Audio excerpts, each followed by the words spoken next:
channel Ngulik Horor.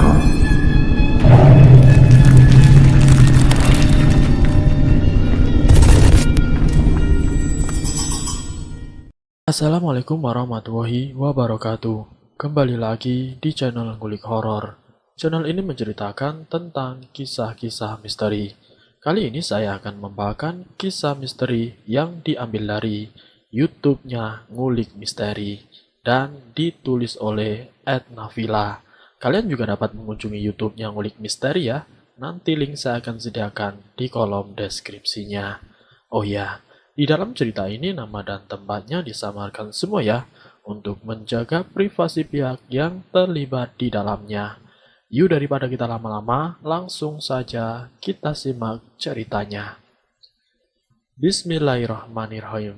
Kali ini saya akan membawakan kisah misteri yang berjudul Aku Hampir Dijadikan Tumbal. Sebut saja dalam kisah ini namanya Pak Siswo. Dia dulunya seorang buruh pabrik yang di mana dirinya baru saja di PHK dari tempat dia bekerja. Dan dia hanya mendapatkan pesangon yang mungkin hanya cukup untuk 3 bulan ke depan. Istri Pak Siswo yang kesehariannya sebagai ibu rumah tangga dengan 2 orang anaknya masih sekolah, yang satunya sekolah SMP dan yang satunya lagi baru masuk SD. Pak Siswo yang baru saja di PHK ini belum mendapatkan pekerjaan lagi karena mungkin faktor usia yang sudah tidak mungkin mendapatkan pekerjaan di salah satu pabrik yang dimana persaingannya ketat, apalagi masalah usia. Usia Pak Siswo sudah kalah jauh dengan lulusan yang baru. Dengan kondisi yang serba kekurangan dan untuk mendapatkan pekerjaan lagi 1 minggu 2 minggu bahkan hampir 1 bulan, tidak kunjung juga ia mendapatkan pekerjaan yang baru. Sementara Pak Siswo dan istrinya beserta 2 anaknya ini kebutuhannya tetap harus dipenuhi. Sementara uang pesangon dari perusahaan dulu dia bekerja semakin hari semakin menipis. Siska, istrinya Pak Siswo yang setiap hari melihat suaminya yang susah mencari pekerjaan sana sini, akhirnya dia pun bingung. Pak, bagaimana ini Pak? Kalau seperti ini terus, pesangon Bapak habis buat makan sehari-hari saja Pak, ujar istrinya Pak Siswo. Mau bagaimana lagi Bu, saya juga bingung mau nyari pekerjaan apa. Sementara saya di sini di kota hidup masih dalam keadaan seperti ini. Pabrik-pabrik sudah tidak menerima lagi, jawab Pak Siswo. Kita coba saja Pak, dari uang pesangon Bapak, kita coba saja dikesampingkan lewat usaha dengan dagangan mainan anak-anak. Atau apa Pak, yang penting ada hasilnya. Daripada tidak sama sekali, setiap hari kita kan butuh makan Pak. Anak-anak juga butuh uang saku sekolah. Lah, kalau Bapak nganggur selama 1 bulan terus-terusan, uang pesangon kita bakal habis Pak, ujar istrinya panjang lebar. Melihat situasi sekolah di tahun tersebut kisaran tahun 99, mungkin jajanan sekolah atau mainan anak-anak di sekolahan memang menjanjikan. Makanya istrinya menyarankan suaminya untuk berjualan mainan anak-anak. Mengikuti saran dari istrinya, dia berbelanja di toko mainan yang kira-kira bisa laku di tempat di mana dia menjajakan jualannya, yaitu di antara sekolah-sekolahan. 1 minggu 2 minggu bahkan hampir 1 bulan Pak Siswo ini menjajakan dagangannya. Ternyata yang dihadapinya bukanlah keadaan yang membaik, yang sesuai keinginannya dan juga impiannya. Dia mendapatkan hasil dari jualan mainannya hanya cukup untuk mencukupi kebutuhan sehari-hari. Bahkan bisa dibilang masih sangat-sangat kurang untuk mencukupi kebutuhan lainnya. Pak Siswo semakin bingung, ia berjualan dari kampung satu kampung lainnya. Pak siswa semakin bingung. Ia berjualan dari kampung satu ke kampung yang lain. Semua sekolah yang ada di daerahnya itu sudah ia datangi. Bahkan sampai diusir sama yang jualan lama. Pak siswa nambah-nambah bingung harus mencari tempat di mana lagi. Terik matahari yang sangat menyengat di kulit, jalanan yang sangat berdebu, tidak lupa dengan sendal jepitnya yang sudah tipis, yang membuat telapak kakinya Pak siswa ini panas. Semua itu tidak jadi penghalang untuk mencari nafkah. Dengan keadaannya Bu Siska yang sekarang hanya ibu rumah tangga yang tidak berpenghasilan, sampai akhirnya Siska ingat dengan orang tua Pak siswa. "Bapak minta tolong sama orang tua yang di kampung saja, Pak," ujar Bu Siska. "Maksudnya kamu bagaimana, Bu?" jawab Pak siswa. "Ya orang tua di sana kan tinggal cuma berdua, bapak sama ibu. Nah, coba misalkan bapak coba pulang kampung dulu, minta pertolongan. Bilang saja buat menghidupi cucunya. Barangkali ibu dan bapak ada uang, Pak," ujar Bu Siska. "Bapak sama ibu di rumah itu tidak punya apa-apa, Bu. Ya namanya orang tua kan hanya bekerja buruh serabutan tani, bukan punya sawah sendiri. Malah nanti kita merepotkan orang tua. Saya sudah dibesarkan, disekolahkan, bahkan dari tahun ke tahun saya tidak pulang kampung. Saya tidak berani, malu sama ibu," jawab Pak siswa panjang lebar. "Loh, malu kenapa, Pak?" tanya Bu Siska. "Kamu kan tahu sendiri, kan setiap tahun anak-anak semakin besar, sementara ongkos ke sana semakin banyak," jawab Pak siswa. "Terus bagaimana, Pak?" tanya Bu Siska kebingungan. Di dalam kebingungannya Bu Siska yang setiap hari ia cuma mengeluh karena keadaannya yang semakin terpuruk, Pak siswa setiap harinya tetap menjalankan jualan mainannya. Ketika dia menjajakan jualan mainan tersebut, Pak siswa bertemu salah satu seorang yang namanya sebut saja Pak Somad. Pak Somad ini sama-sama dia berjualan mainan, cuma itu dulu. Dan ia berujar, "Pak, mohon maaf ya Pak, apa boleh saya tahu namanya Bapak siapa?" tanya Pak Somad. "Saya Pak siswa, Pak," jawab Pak siswa. Bapak kok jualan mainan seperti itu? Maksud saya, kalau jualan mainan itu tidak ada hasilnya, Pak. Dulu selama saya bertahun-tahun jualan mainan seperti ini, itu tidak ada hasilnya, Pak. Yang ada cuma bolak-balik modal habis buat makan," ujar Pak Somad. "Lah terus saya harus bagaimana, Pak?" tanya Pak siswa. "Ini saya punya saran kepada kamu, Pak. Saya kan pernah seperti itu. Tapi itu dulu, Pak," jawab Pak Somad. "Oh, maaf sebelumnya ya, Pak. Kenapa Bapak nyamperin saya ya, Pak? Bukannya Bapak memakai mobil seperti itu?" tanya Pak siswa. "Ya, saya pernah seperti kamu, dan ingat saja ketika saya jualan mainan dulu. Tapi sekarang saya sudah pakai mobil, tidak pakai sepeda lagi. Saya ingat ketika saya dulu itu pernah jualan mainan seperti Bapak. Itu bertahun-tahun, Pak. Tapi semenjak saya melakukan sesuatu, saya menjadi seperti sekarang." "Pak siswa sekarang punya anak berapa?" tanya Pak Somad. "Saya punya 2 anak, Pak," jawab Pak siswa. "Ya sudah, ini saya kasih tahu alamat saya. Barangkali Bapak mau tahu kenapa saya menjadi seperti sekarang ini, Pak," ujar Pak Somad sambil menyodorkan kartu namanya. Lalu kemudian Pak Somad pun meninggalkan Pak siswa dengan sebuah alamat yang tertera di atas uang. Sesampainya di rumah, ia mengatakan dengan istrinya, "Bu, tadi saya bertemu orang dan dia menceritakan pengalaman hidupnya tentang jualan mainan seperti Bapak, Bu. Dia sudah berpuluh-puluh tahun tapi tidak kunjung merubah ekonominya. Yang ada ya untuk gali lubang tutup lubang saja, Bu. Tapi saya bingung, Bu. Dia ngasih alamat, katanya saya suruh mampir. biar tahu kenapa dia bisa berubah menjadi orang kaya dan berpenghasilan banyak, Bu.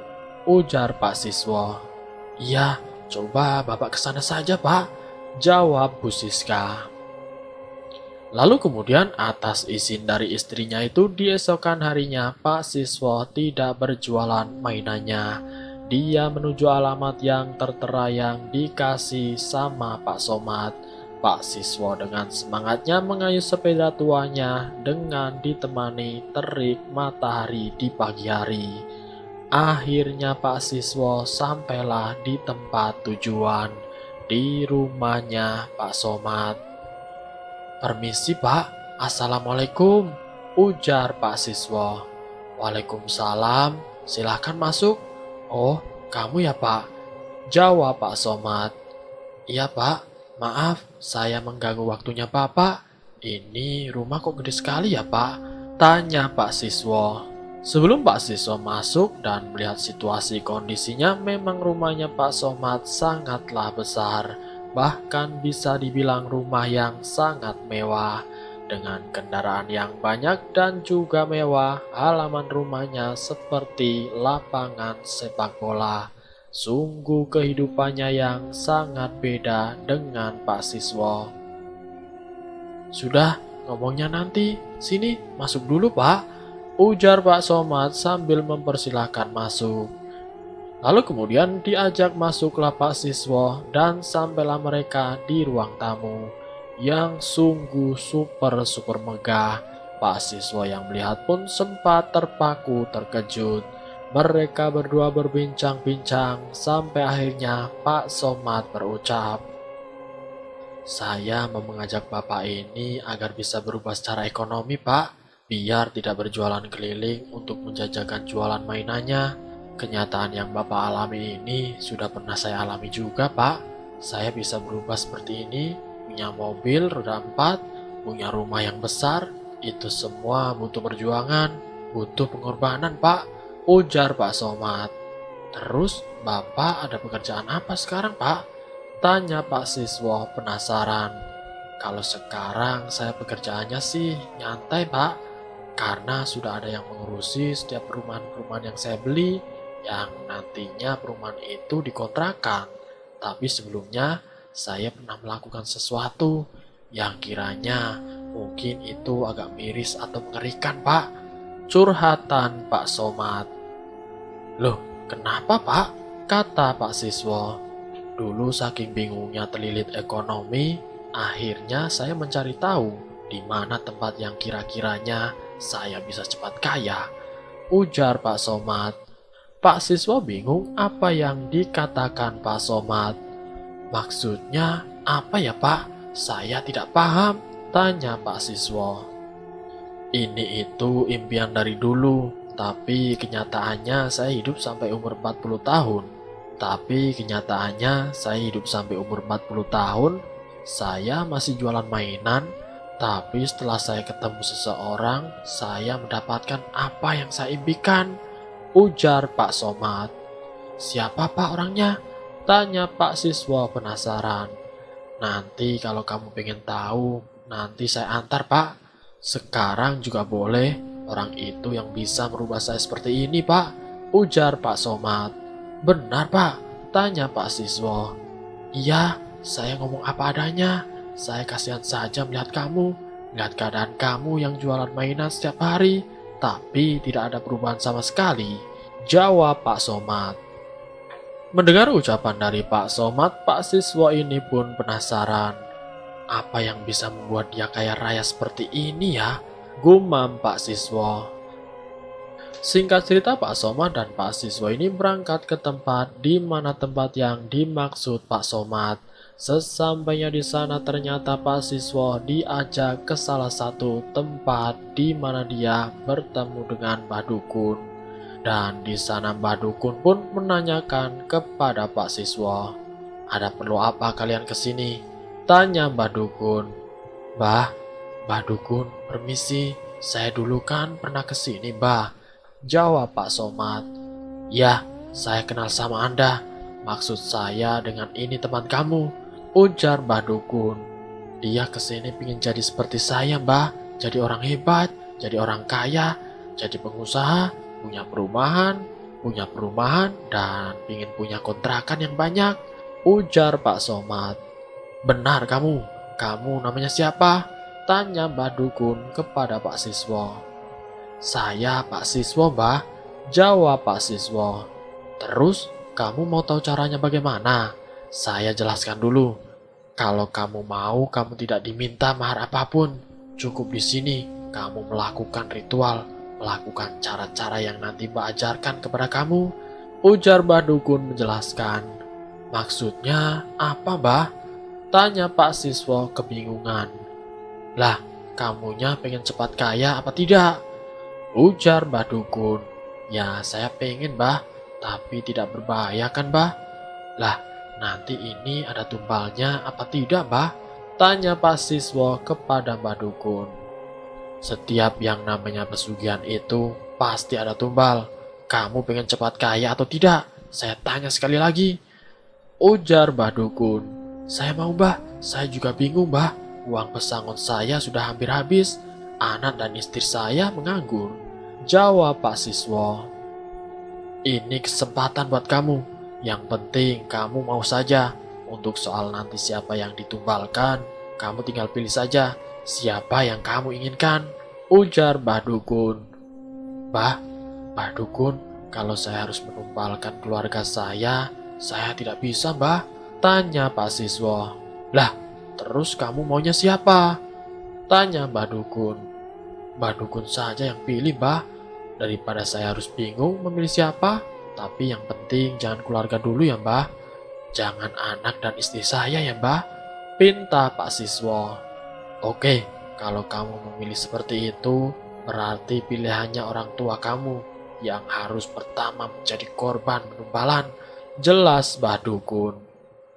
Dengan keringat dingin yang bercucuran karena harus merelakan orang tuanya untuk dijadikan sarana agar dia bisa menjadi kaya, Pak Siswo semakin kebingungan. Ini bagaimana, Pak? Kata Pak Siswo kepada Pak Somad. Lah, kalau kamu masih ingin hidupnya seperti itu, ya silahkan, kita pulang saja, jawab Pak Somad. Ya, terus bagaimana, Pak? Saya tidak mau, saya takut kalau seperti ini, orang tua saya yang akan dijadikan tumbal, ujar Pak Siswo. Pak Somad yang niat awalnya mengajak siswa untuk melakukan pesugihan, akhirnya dia berhasil mematahkan rencana Pak Somad karena Pak Siswa hanya menanyakan tentang cara-cara ritualnya, tentang cara-cara siapa yang akan menjadi tumbalnya. Mendengar penumbalan tersebut, akhirnya Pak Siswa berujar, "Saya mohon maaf, Mbah Dukun, saya tidak memberanikan diri. Biarkan saya hidup seperti ini. Di dunia ini hanya sementara. Mending saya pulang saja, Mbah. Mohon maaf dan terima kasih Pak Somad sudah mengantarkan saya ke tempat ini," ujar Pak Siswo panjang lebar. Lalu kemudian akhirnya Pak Siswo memutuskan untuk pulang.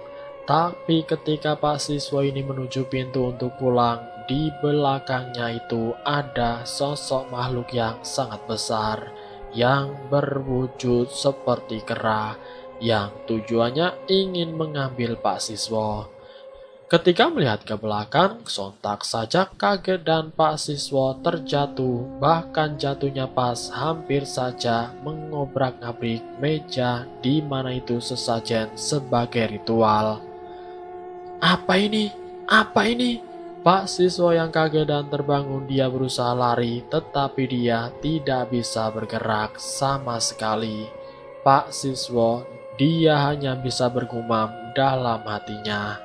Dia berdoa, lalu ia bersyukur. "Syukur Alhamdulillah ya Allah," kata Pak Siswo. Karena Pak Siswo tidak jadi melakukan pesugihan dan tidak jadi dimakan siluman kera, yang ternyata itu adalah siluman yang dimiliki Pak Somad lewat pesugihannya. Pak Siswo tahu kalau Pak Somad ingin menumbalkan dirinya. Pak Siswo mengetahui ini karena sehari sebelum Pak Somad mengajak ke tempat Mbah Dukun di malam ketika dia diberikan alamat dengan untuk datang ke tempat Pak Somad. Pak siswa ini di malam harinya itu memimpikan bahwa dirinya seakan-akan sedang diajak dengan seorang yang tidak dikenal. Tetapi Pak siswa diajak ke hutan belantara, di mana sebenarnya ada banyak kera-kera. Ternyata itu maksud dan tujuan dari mimpi yang dialami semalam. Ini jawabannya, ternyata Pak siswa diajak orang yang tidak dikenal. Dan ternyata itu orang yang melakukan pesugihan siluman kera. Ternyata Pak siswa ini dijadikan bahan tumbal oleh Pak Somad. Tapi Pak siswa berusaha lari dari tempat duduknya, karena keadaannya yang memang sudah dihadapinya itu seekor makhluk yang sangat besar, yang berwujud seperti kera yang sangat besar. Sebisa mungkin Pak siswa berdoa dengan kuasa, dan atas izin Allah nyawa Pak siswa terselamatkan. Sementara Mbak Dukun sama Pak Somad hanya bisa melihat saja. Pak siswa yang lari ketakutan karena hampir dimakan. Pak siswa lari dengan terbirit-birit dengan nafas yang tidak teratur. Dan akhirnya dia pulang sampai ke rumahnya. Dan dia menceritakan kejadian tadi dengan istrinya dan juga anak-anaknya. "Alhamdulillah saya masih diberikan umur panjang, Bu," ujar Pak siswa.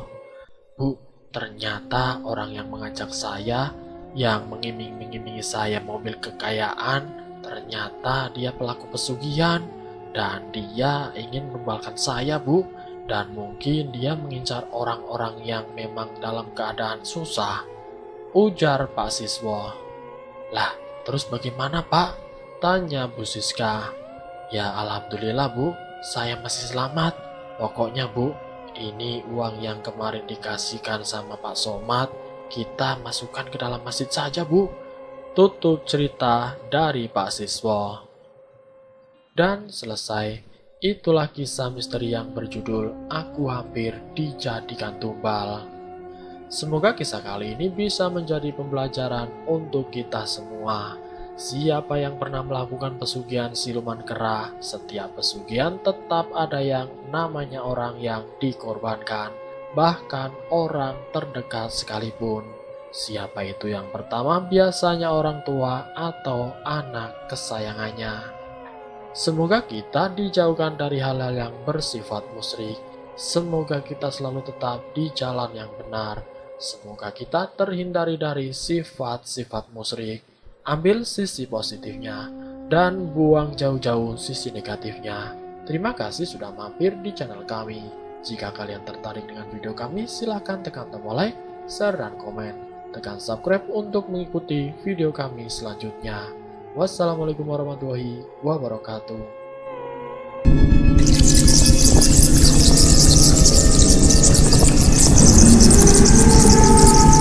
Selamat datang di channel